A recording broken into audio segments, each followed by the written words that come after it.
Good morning, beloveds. It's Monday and it's warm.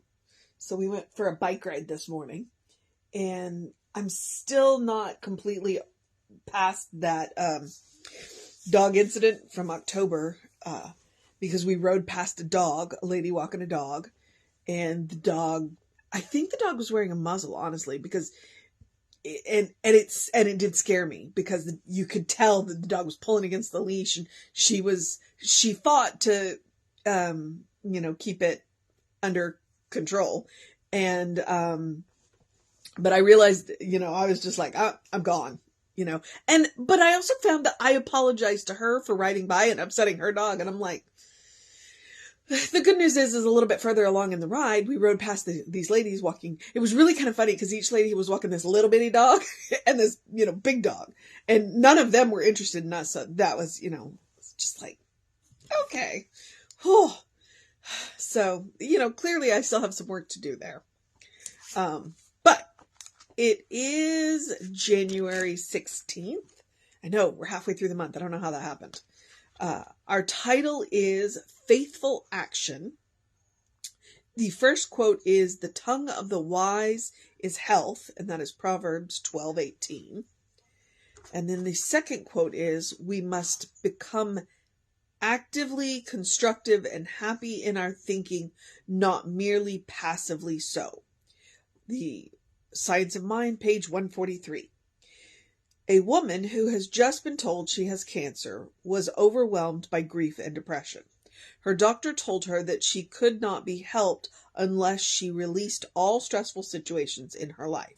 A major source of her stress was the job she depended on for her living. Recognizing that her first priority was to live, she chose to look for a happier work situation. After deep contemplation, an idea came to her for a business which was interesting, creative, and exciting. But she had to find a way to begin. At the risk of losing her house and all her belongings, she quit her job. Then she talked to her family and friends. Together, they financed her idea. She kept her thought pattern positive and forward-thinking. She told her doctor about her new business and how wonderful she felt. An examination confirmed that her condition had improved. Taking an active, responsible attitude towards our health opens doors for positive changes. Being willing to think positively and also to take whatever steps we feel inwardly guided to take facilitates our healing. I set aside any thoughts or activity that does not serve me and allow the inner voice of love to guide me in doing all I need to do. I know I am protected and have the strength to carry all tasks to completion. My physical body reflects the positive attitude I now have towards life. My faith is fully rewarded. And that's Marilyn Mooney. Okay, I have many thoughts. One of which I'm going to start with, simply because Susan Matamoros' birthday was a couple of days ago. Not all healing looks the same. Susan was wonderful, loving, kind, compassionate. She was positive. She was amazing. And she had a cancer experience. And her cancer experience did end up with her transition. She shed this physical body, the material body, and moved on into another. So the first thing I want to say is not all healing looks the same. That is a healing. So, okay. And I merely mention that, like I said, because everybody has a different journey when they have that experience, and sometimes the journey ends differently, and that's still a healing. Maybe not one that we who are left behind would prefer, but okay. And we don't ever want to make anybody bad and wrong about the way they heal. Now that I got that out of the way, and I felt called to say that because, there are there is so much research on exactly what she's talking about. Now, interestingly enough, we do tend to move to the positive, to focus on the positive attitude, and, and to talk about reducing the stress in our life. And sometimes simply a change in attitude can reduce our stress. But what it is that the research has showed is that it's passion, especially in that kind of, because we're talking about a woman with cancer, in that kind of experience, that's the word I'm looking for, experience. It's passion. Now, positive attitude probably gets you a lot further, and you're a lot easier to be around. But people who are passionate in the anger way also seem to respond very well because they have the passion to live.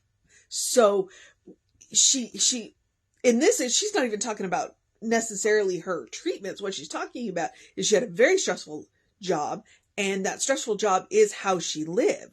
And many of us have very stressful jobs. Now, would I quit my job before talking to my family and friends? Probably not. I would probably go talk to my family and friends and then quit my job. But her quitting her job and then talking to her family and friends shows her commitment. And sometimes we do this push-pull thing with spirit.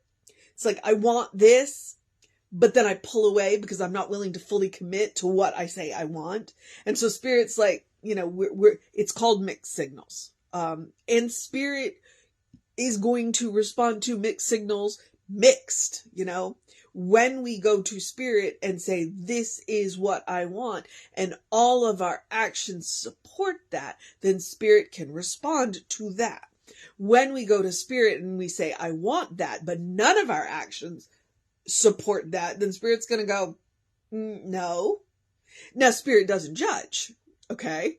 Spirit doesn't judge because our actions are not following what we have stated that we want.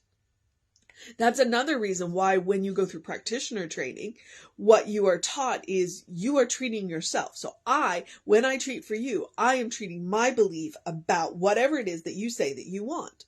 I'm not treating your belief. I'm treating my belief about your belief. Or I'm treating my belief about what it is that you say you want. I fully believe that you deserve whatever it is that you say you want. So I'm holding the space for you to believe that you will get what you want. And as soon as you believe that you get what you want, you get what you want. Okay? So, and that's the sneaky thing about spirit. Your actions have to follow your stated desires. When we do this push and pull with spirit, when we're pushing, then spirit's going, okay, here, and then we pull back.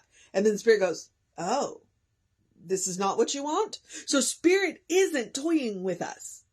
It's really the other way around. We are toying with spirit. We are doing that push and pull. And so that positive attitude, and I say positive because I did mention that in there's a lot of research in cancer treatment. It's about passion. I'm angry and I'm going to beat this thing, or I am absolutely positive that I'm going to, either way. And so that is what she's, faithful action. Our actions must follow our statements. If we say this is what we want, then we have to act as if. We talk about fake it until you make it, and that's kind of that idea. Fake it until you make it. It's okay. This is what I've stated that I want. Then I'm going to live my life as if I already have it, so that my actions match what I have stated I want. You see it's actually kind of a funny meme. It's like dress for the job that you want. And you see people show up to work dressed like Batman or Glenda the Good Witch. But the idea is the same. All right. Your actions must match your stated desire, and then spirit can deliver to you. And then down in that treatment is where she kind of gets to the meat of it. Let me grab that. Okay. I set aside my thought any thought on activity that does not serve me, and allow the inner voice of love to guide me in doing all I need to do. I know I am protected and have the strength to carry all tasks to completion. My actions must match. I don't get to sit on my hands. I have stated this is what I want. I don't get to sit on my hands and wait for Spirit to bring it to me. I have got to go out and do. And as I go out and do, then I've got to listen to that voice, that inner voice that absolutely loves me beyond anything else, that will guide me. My physical body reflects the positive attitude I now have towards life. My faith is fully rewarded. Stop pushing and pulling with Spirit. Move in the direction of your dreams. That does not mean that if your dreams change, you cannot change directions. All right? So your mission today, should you choose to accept it, is exactly that. To set aside any thought or activity that doesn't support your dreams. Now, there are things that we have to do that they are called responsibilities and duties. And maybe they don't exactly support our dreams. Maybe we want to look at those responsibilities and go, is this really what I want in my life? Especially if I'm stating that this is what I want. All right. I'm not telling you to not fulfill your duties and responsibilities. What I'm telling you to do is look at your life. Are you doing things that do not support the direction of your dreams? And what are you going to do about that? All right? Fulfill your duties, fulfill your responsibilities, but look at the direction of your dreams and see where you need to do some course correction. That is the mission today. Let your actions follow your words. I'm very serious today. Okay, which is a good news that the other part of the same thing that I recommend every day, which is to do the loving, kind, and compassionate thing for yourself, whatever that looks like. Does it look like taking a nap? Does it look like taking a walk? Does it look like taking a break? Does it look like, going and hugging a tree? Does it look like calling a good friend? Does it look like taking the day off? Or does it look like getting up and going and doing whatever it is that you need to do that will lead you in the direction of your dreams? That is still loving, kind, and compassionate. A lot of the time I tailor the loving, kind, and compassionate towards self-care, because I know that we don't do enough of that. And if we want to move in the directions of our dreams, we absolutely do need to rest. But sometimes the most loving, kind, and compassionate thing we can do is to look at our world and go, this is not working. What changes do I need to make? And we can make big changes or little changes, whatever it is that serves us. Now, I do remind you that the other thing about doing loving, kind, and compassionate things for ourselves is about joy. It absolutely is about joy. It's about making space in our life for joy, which is why I say eat dessert first. Okay? Which translates to, if you want to follow the metaphor, don't save the good stuff. Go and do things that are fun. Go and do things that are joyful. Go and have a good time. Go and eat an amazing meal. Take care of yourself. Make room for joy. And practice on yourself. It is a spiritual practice. It absolutely is. And you are your own best test subject. You get immediate feedback. Is this loving? Is this kind? Is this compassionate? Yes or no. Maybe I should try it this way the next time. All right, immediate feedback. But you also deserve your own love. You deserve your own kindness. You deserve your own compassion. This is why I say it every day. Okay, I also encourage you to do something to engage your mind and your body, unless this is your day of rest. Monday is a good day to rest. It's not my day to rest, but it is a good day. So, I do encourage you to drink plenty of water. Hydration is super important. Your brain works better when it is hydrated. I do encourage you to get early in your day bright light. I walked outside because I was like, do I need my sunglasses today or not?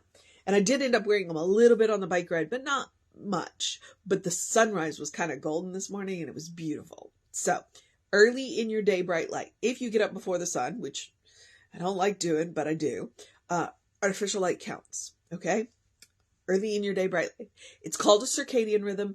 It is about a hormone balance. When you do that, it does stimulate those hormones. You'll have more energy during the day. You'll sleep better at night. Early in your day, bright light. Okay, and then the last one is the same one that I give you in the words of Ernest Holmes. In the words of Ernest Holmes, open the windows of your soul. Allow the breath of heaven to remind you do live in heaven. Right here, right now. It's all around us all the time. Because it's a state of mind. Reverend Jesse was talking about changing our perception. If you didn't see yesterday's, please go back and watch it. He was talking about perception. Sometimes, in the woman's example, her job was extraordinarily stressful. I have been there. I have treated to change my job. Well, you know what? I didn't end up changing my job because I changed my perception, and some of the people in my job changed positions, and my job got a whole lot less stressful. It doesn't mean you have to quit your job. Sometimes you just need to change your perception about your job and maybe change your responsibilities, because maybe you're taking on too much. And there are other people who could pick up a little bit more. Just saying. You don't always have to quit your job to change your job. You just change your perception. Okay? And that's how we create heaven. We literally change our mind. We literally change our mind. And then heaven ceases to be a place and can become any place because it's a state of mind. It's a state of consciousness. All right. And you can always take Emma's advice. Look for the good and praise it. Okay? That will get you so far, so fast, just doing that. And you can look for the little good and you can look for the big good, because honestly, the little good adds up to the big good. So, you know what? There we go. All right. I think I'm at the social media part. Here's where I remind you we are Creative Life Spiritual Center. We are Creative Life Spiritual Center, Creative Life Spark. I'm the running Rev Ryan on the social medias I am on. We try and have great content on all of them. So please, go like, subscribe, share, do all that stuff. The higher our numbers are, the more people see us. And that's what we're looking for. We think we've got some good information and we want to help. We want to provide that information to as many people as possible. So, all right. And if you want to know what's going on with the center, please email info@creativelife.org. That gets you on the constant contact. Those hot links are hot. The click here now will either take you right to the information you want or to the person that you need that will help you get that information. So please do that. All right. Yay! I'm at the part where I get to encourage you to have a great day, a wondrous day, a fantastic day, a magical day, an enchanting day, a wonder-filled day, an awesome day, a faithful action day, a words following our deeds day. No, deeds following our words day, actions following our words day, a following up on our responsibilities and duties day, a chasing our dreams day. A good day. And if that is too much pressure, simply have a day, because you are enough just as you are. As I have said before and will continue to say, because it is the truth, you are a beloved child of God. You are a brilliant light. You are a divine spark. You are spirit in motion. You are God in action. You are a godling in whom God is well pleased and well represented. It is the truth of your being. Please go to the source of your own being and learn this for yourself. Every day, spiritual practice of some kind takes you to the source of your own being. Get to know that. Make it a well-worn path so that no matter what happens, just with that loving, kind, and compassionate thing, no matter what happens, your first response can be loving, can be kind, can be compassionate, because you can go to the source of your own being, which is an infinite source of love, of kindness, of compassion. That's how we make heaven on earth. That's how we make a world that works for everybody. When everybody knows who they are and knows where to go for that, we got this. Okay. So, Reverend David should be on around 5 p.m. with you. I will be back with you around 9 a.m. I do encourage you to, I don't know what I was about to say there. Have a great day. a good day. You know, I'm off track. Okay, Reverend David should be on around 5 p.m. with you. I'll be back with you at 9 a.m. I do want you to know that there is an amazing soul session coming up on Wednesday. It'll be on Facebook Live, and then I'll get it up on YouTube as soon as I can, because it's with Cleopatra, and she's amazing. And she is now a labor and delivery nurse, and her actions are following her words. She is chasing her dream, and it will be amazing. So please do that. But take care of yourself. Know that you are loved, and I will see you next time.